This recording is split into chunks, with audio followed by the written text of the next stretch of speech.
नमस्कार, बहुत बहुत स्वागत है न्यूज 21 में आप सबका। आपके साथ मैं हूं रितिका पांडे। देखिए, नेपाल में राजनीतिक घटनाक्रम जो है लगातार बदल रहे हैं। इस बीच सवाल उठता है कि इन बदलाव के लिए जिम्मेदार जेनजी हैं या कुछ विदेशी ताकतें अपने फायदे के लिए हस्तक्षेप कर रही हैं। भारत जैसे पड़ोसी देश को ऐसे घटनाक्रम पर सतर्क और सशक्त दृष्टिकोण अपनाना चाहिए। नेपाल की आने वाली कार्यवाहक सरकार का भारत के साथ क्या रुख होगा, ये अभी भविष्य की परत में है। देखिए एक विस्तृत रिपोर्ट हमारे एडिशनल डायरेक्टर संजीव पराशर के साथ। दोस्तों नमस्कार, मैं संजीव पाराशर मेरे इस प्रोग्राम में आपका बहुत बहुत स्वागत करता हूं। दोस्तों अभी थोड़ा सा मैं आपको जियो पॉलिटिक्स पे बात करूंगा। आज मैं नेपाल की बात करूंगा।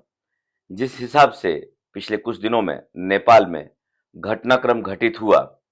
उस पे आप लोग क्या सोचते हैं, मैं क्या सोचता हूं, एक छोटा सा डिस्कशन करेंगे। दोस्तों नेपाल मुश्किल से कोई 3 करोड़ की आबादी का देश है और उसमें से भी 85% जो है वो हिंदू है और 5% के करीब करीब मॉमडन है। लेकिन भारत से नेपाल का व्यापार सड़क के थ्रू, यूं कहिए कि 2/3 भारत से नेपाल का व्यापार चलता है, जिसमें खासकर पेट्रोलियम और मैं कहूंगा कि मसालों का व्यापार, पेट्रोलियम का व्यापार मैक्सिमम है। भारत नेपाल से बहुत ही ज्यादा जो है वो अटैच है व्यापारिक दृष्टि से। दोस्तों नेपाल में बहुत साल तक राजशाही चली, मतलब राजा का शासन था। ये एक पुरानी सी बात थी कि राजशाही नेपाल में थी एंड 2008 में जो है वो राजशाही खत्म हुई। दोस्तों नेपाल हिंदू राष्ट्र रहा 2018 तक। उसके बाद में नेपाल जो है वो एक धर्मनिरपेक्ष राज्य बन गया। दुनिया में सबसे ज्यादा हिंदुओं की आबादी हिंदुस्तान में है और उसके बाद नेपाल में है। लेकिन 2018 के बाद में नेपाल में जो है वो धर्मनिरपेक्षता की तरफ जो है उनका कदम बढ़ा। अभी जो राजनीतिक संकट गहराया, जहां पर 4 यूं कह लीजिए कि सितंबर से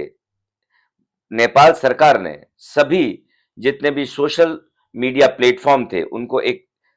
नोटिफिकेशन जारी किया कि आप नेपाल में अपना रजिस्ट्रेशन कराएं और या आप नेपाल में अपना काम बंद करें। 26 सोशल साइट्स ऐसी थी जिन पे नेपाल ने बैन लगाया। दोस्तों आज की डेट में सोशल साइट्स, चाहे वो टिकटॉक हो, चाहे वो यूट्यूब हो, चाहे वो ट्विटर हो, कोई भी सोशल साइट हो, सबसे ज्यादा जो उपयोग करते हैं वो 20 से 22 साल के लोग, 25 साल से के लोग उपयोग करते हैं, क्योंकि आज की डेट में कम्युनिकेशन का एक बहुत अच्छा जरिया सोशल साइट्स है। इसमें जो सोशल साइट्स को जिस उम्र के लोग उपयोग करते हैं, जैसे एक जेन जी करके कहा गया, जो कि 1995 से लेकर के 2010 तक जो जनरेशन आई, जो आज की डेट में सोशल साइट पर सबसे ज्यादा है, वो जेन जी कही। जेन जी नेपाल के इस आदेश से कि साहब आप जो है वो इन सोशल मीडिया को, जब उन सोशल मीडियाज ने अपना रजिस्ट्रेशन नेपाल गवर्नमेंट को नहीं किया, तो नेपाल गवर्नमेंट ने उन सोशल मीडियाज पे बैन लगा दिया। ये एक ऐसी परिस्थिति थी कि आप यूं कह सकते हैं कि युवाओं को अपनी जो खुद की जो है उनकी स्वतंत्रता है उस पे एक जो है उनको बंदिश लगती हुई महसूस हुई और युवक जो है, जनजी युवक जो है वो एग्रेसिव हो गए और वो लोग सड़कों पर उतर आए। सिर्फ एक सोशल मीडिया इसके पीछे कारण होगा, मुझे इसमें बहुत सी चीजों में तथ्य समझ नहीं आता। बीइंग ए विश्लेषक अगर मैं पीछे मुड़ करके देखता हूं कि जब ये रूप 4 सितंबर को बढ़ा और 2 दिन बाद ही गवर्नमेंट ने सोशल मीडिया के बैन को खत्म कर दिया और सोशल मीडिया को वापस ओपन कर दिया। इवन सोशल मीडिया के रिस्ट्रिक्शंस के पीछे नेपाल गवर्नमेंट की सीक्रेसी, नेपाल गवर्नमेंट की प्राइवेसी और बहुत सी अफवाहों से बचने के लिए उन्होंने बैन लगाया था। और इसमें मुझे कोई बहुत ज्यादा लगता नहीं, लेकिन जब इसका प्रतिरोध शुरू हुआ तो उन्होंने इसको उठा भी लिया। लेकिन धीरे धीरे करते हुए जो ये आग थी सोशल मीडिया की, जैन जी ने अपने एक खुद के, जो उनका कहना चाहिए कि अपने ऊपर ले लिया कि हमारे ऊपर रिस्ट्रिक्शन लगाया जा रहा है, और नेपाल में आगजनी की घटनाएं और बहुत तोड़फोड़ की घटनाएं शुरू हुई। दोस्तों जब मैं इस तरह की घटनाओं को देखता हूं और जैन जी के इस तरह के व्यवहार को देखता हूं, तो मुझे जो ये है बात इतनी जल्दी गले नहीं उतरती कि जैन जी जब बात करते हैं वो बड़ी बड़ी बातें करते हैं। कि जब जैन जी की बात सोचने में आई कि संविधान में चेंजेस करो, भ्रष्टाचारी अधिकारियों को, भ्रष्टाचारी नेताओं को हटाओ, और साथ साथ में जो भाई भतीजावाद चल रहा है, भ्रष्टाचार चल रहा है, जो करप्शन चल रहा है, उसको मूव करो, ये बातें जैन जी, पहली बात उनका सोशल मीडिया जो है बैन हुआ। दूसरी बात, जब उन लोगों ने इस तरह की बातों को प्रकोलेट किया तो मुझे ऐसा लगा कि अब ये बातें जो हैं वो पॉलिटिकली जो लोग नहीं दिख रहे हैं उन लोगों द्वारा जनरेटेड बातें हैं। क्योंकि आप ये देखिए कि जैन जी ने जिस हिसाब से जो जैन जी का नाम आया, मैं ऑलवेज ये बोलता हूं कि जैन जी को आगे रख करके बहुत सी चर्चा, आप ये दूर मत जाइए, आप अभी कुछ दिनों पहले ही जो बांग्लादेश में घटना घटित हुई, जैन जी को उकसा करके उन्होंने जो सत्ता परिवर्तन किया, तो कहीं ना कहीं आप ये मान लीजिए कि जब रिजीम चेंज होती है तो जैन जी का प्रयोग किया जाता है, क्योंकि जैन जी इतनी ज्यादा जो है वो एग्रेसिव है। जैन जी एग्रेसिव भी नहीं कहना चाहिए, इतनी मोल्डेड है। जैन जी को छोटी छोटी चीजों को भ्रमित करके, छोटी छोटी चीजों से उसको जो है वो एक दिमाग को मोल्ड कर देते हैं पीछे पॉलिटिकल पार्टियां, और उनका उल्लू जो है वो कुछ और साधने का होता है। और ये भी आप कहना ना भूलिए कि जैन जी ऑलवेज भी जो है वो फाइनेंशियली स्ट्रांग नहीं होती, और इस तरह के जो बदलाव के जो है रिजीम चेंज के जो अवसर बनते हैं उनके पीछे बहुत सी जो है दूसरे कंट्रीज का पैसा काम में आता है, और बहुत सी चीजें इसमें इन्वॉल्व होती है। सिर्फ जैन जी का रोल एक उग्रवाद को बढ़ाने के लिए नाम दिया जाता है और जैन जी का इसका काम आ जाता है। दोस्तों, मैं थोड़ा सा और पीछे लेकर जाना चाहूंगा आपको कि 2015 में नेपाल में एक भूकंप आया। यूं कह लीजिए कि 2015 के बाद में नेपाल को सभी देशों ने बहुत सहायता की, और भारत ने भी उन दिनों में नेपाल को बहुत सहायता की, और अमेरिका ने खासकर जब नेपाल में भूकंप आया 2015 में, उसके बाद में बहुत से उनके नेपाली जनता के लिए उन्होंने जो है वो बहुत से काम शुरू किए, उनको वापस रिहेबिलिटेशन के काम शुरू किए, और बहुत सा पैसा, इवन यूं कह लीजिए कि 2000 मतलब 800 करोड़ के करीब करीब खर्चा जो है वो उन लोगों ने नेपाल में दिया, और बहुत सी एनजीओ वहां पर नेपाल में काम करने लगी। और ऐसा भी सुनने में आया है कि ये जो एनजीओ थी ये धर्म परिवर्तन को लेकर के भी बहुत सा काम नेपाल में कर रही थी, और इनका जो बेसिकली उद्देश्य अमेरिका का इसके अंदर पीछे सोर्स था कि चाइना का, क्योंकि जो जितने भी अभी तक जो है जो ओली रहे हैं, जो प्रधानमंत्री रहे हैं, उनका चाइना की तरफ इंक्लाइनेशन बहुत ज्यादा था, और चाइना का भी करोड़ों रुपए का इन्वेस्टमेंट जो है वो हजारों डॉलरों का इन्वेस्टमेंट जो है इस नेपाल में चल रहा था। नेपाल में एक ऐसी जगह है जहां पर भारत से नेपाल को अपना व्यापार करने के लिए भी, जो 2/3 व्यापार जो इंडिया का जो है वो नेपाल से होता है, और नेपाल को बाहर भी अगर व्यापार करना होता है तो भारत के ही जो है वो सौजन्य से, भारत के ही जो कॉपरेशन से वो तीसरे देश से व्यापार कर सकता है।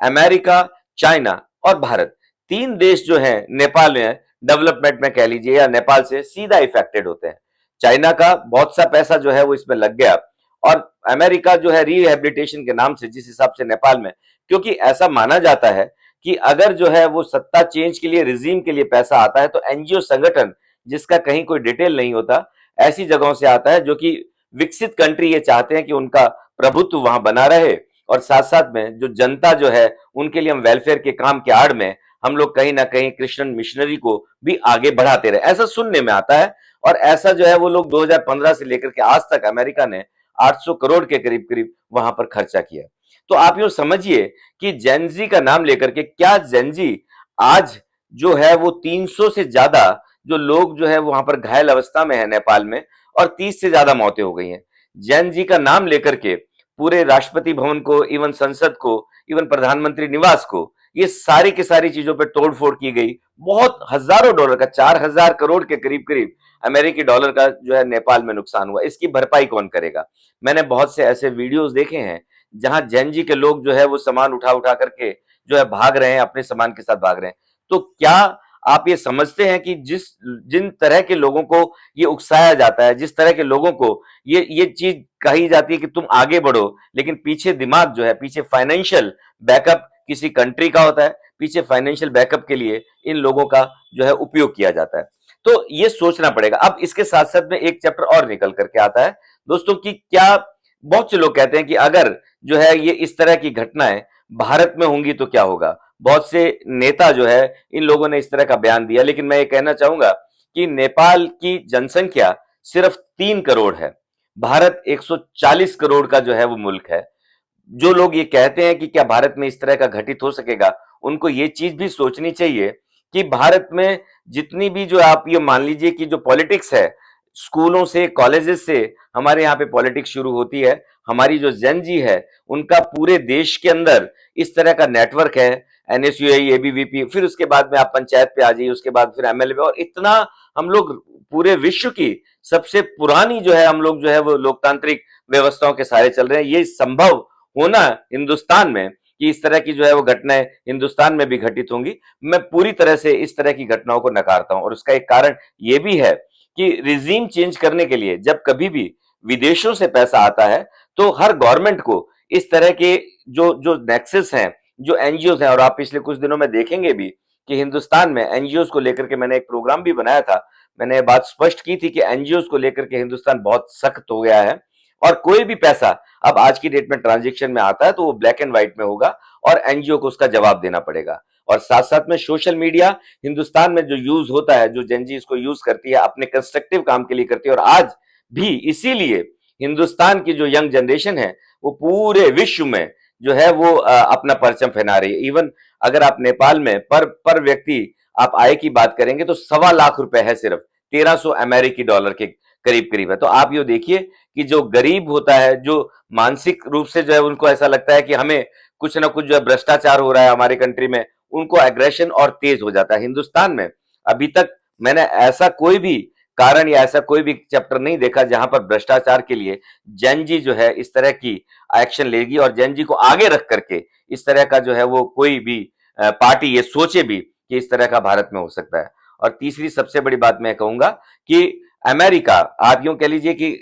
भारत तब तक स्टेबल नहीं होगा जब तक उसके पड़ोसी जो है वो स्टेबल नहीं होंगे। भारत का व्यापार जिस हिसाब से पिछली तिमाही में 7.3% जो है वो भारत की जो ग्रोथ रेट आई है, जो कि रिकॉर्ड है, ये कब है? जब हम लोग शांति से खुद अपने आप को शांत रखते हुए अपने नेबरिंग कंट्री से इस तरह के रिलेशन डेवलप करते हैं जहां पर हमारा जो है वो ग्रोथ की तरफ हमारा सेगमेंट होता है। और आप ये देखिए कि आप हिंदुस्तान के चारों ओर, पहले श्रीलंका, फिर जो है वो उसके बाद में आप बांग्लादेश, उसके बाद नेपाल, भारत की एक तटस्थ भूमिका रही है इस बाकी सब तरह के जो है वो व्यूज में। और एक बहुत अच्छा जो है भारतीय विदेश नीति ने रोल प्ले किया कि हम कहीं पर भी इस कंट्रोवर्सी में नहीं पड़े हैं। अब आपको एक और कल रात की जो खबर आ रही है नेपाल से, सुशीला कार्की, जो कि जो है वो टाइम बीइंग यूं कह लीजिए कि 6 महीने के बाद में चुनाव डिसाइड होंगे, क्योंकि सेना का रोल बहुत अच्छा रहा नेपाल में। और ये सुशीला कार्की को में भी आने वाले समय में जो है प्रधानमंत्री की शपथ दिलाई जाएगी ताकि इनके आने वाले टाइम पीरियड में संसद में चेंजेस किया जा सके, संविधान में चेंजेस किया जा सके। और भ्रष्टाचार को, क्योंकि ऐसा सुनने में आया है कि ये लेडी फर्स्ट लेडी थी जो कि जो है नेपाल की चीफ जस्टिस रही हैं, तो ये एक बहुत बड़ा कदम रहेगा कि महिला जो सशक्तिकरण नेपाल में भी इस हिसाब से, जिस हिसाब से चेंजेस सिनेरियो में आ रहा है, भारत डेफिनेटली इस तरह के जो भी नए समीकरण बनते हैं उसको उस पे क्लोज आई रखेगा। और साथ साथ में आने वाले समय में भारत और नेपाल के रिश्ते, भारत और नेपाल का व्यापार, क्योंकि नेपाल की डिपेंडेंसी भारत पे बहुत है और भारत जो है वो कभी नहीं चाहेगा कि नेपाल जो है वो चाइना और अमेरिका कितना भी इन्वेस्टमेंट कर दें। नेपाल की जनता जो है वो, क्योंकि 85% नेपाली जनता हिंदू है और नेपाल एक हिंदू राष्ट्र होते हुए जो है वो 2018 में धर्मनिरपेक्षता की तरफ मुड़ा, ये भी एक अलग बात हो सकती है। लेकिन ये बात सच है कि भारत का जो जिस हिसाब से बदलते हुए सिनेरियो में व्यवहार रहा, वो एक बहुत ही मोदी सरकार का यूं कह लीजिए कि एक बहुत अच्छा डिसीजन रहा। दोस्तों, तो मैं इस नेटशेल पे मैं बात करूं, आज मैं इसको सम अप करता हूं कि हम लोग ये कहते हैं कि ये जैन जी का आंदोलन था। ऐसा मत सोचिए कि जैन जी का आंदोलन था। जैन जी कभी भी इतनी उग्र नहीं होती है। इन लोगों के बीच में छुप करके राजनीतिक पार्टियां जो अपना चेहरा नहीं दिखाती हैं, इन इन लोगों के पीछे छुप करके जो विदेशी ताकतें हैं जो कि रिजीम चेंज करने के लिए इतना पैसा इन्वेस्ट करती हैं, और इन लोगों के पीछे छुप करके जो लोग भ्रष्टाचार के लिए जो है वो उत्तरदायी किसी और को ठहराते हैं, वो सिर्फ इस रिजीम चेंज के लिए जो है वो इन लोगों का यूज करते हैं। तो भारत में इस तरह की घटनाएं होने की ना तो मैं आज संभावना देखता हूं, ना आने वाले कुछ वर्षों में इसकी संभावना देखूंगा। मैं आप लोगों से बात करना चाहता था क्योंकि जियो पॉलिटिक्स ऐसी होती है कि हम बहुत से लोग जो है वो ऑलवेज जो हम लोग युवा शक्ति जो है उसको जो है वो जल्दी से दोष देने लगते हैं, क्योंकि युवा को जहां पर जो है वो रास्ता दिखा दिया जाता है ये लोग चल पड़ते हैं। लेकिन युवा, भारतीय युवा ऐसे नहीं होंगे और भारत में आने वाले समय में इन युवाओं से ही देश की प्रगति। थैंक यू वेरी मच दोस्तों मेरे इस प्रोग्राम के लिए।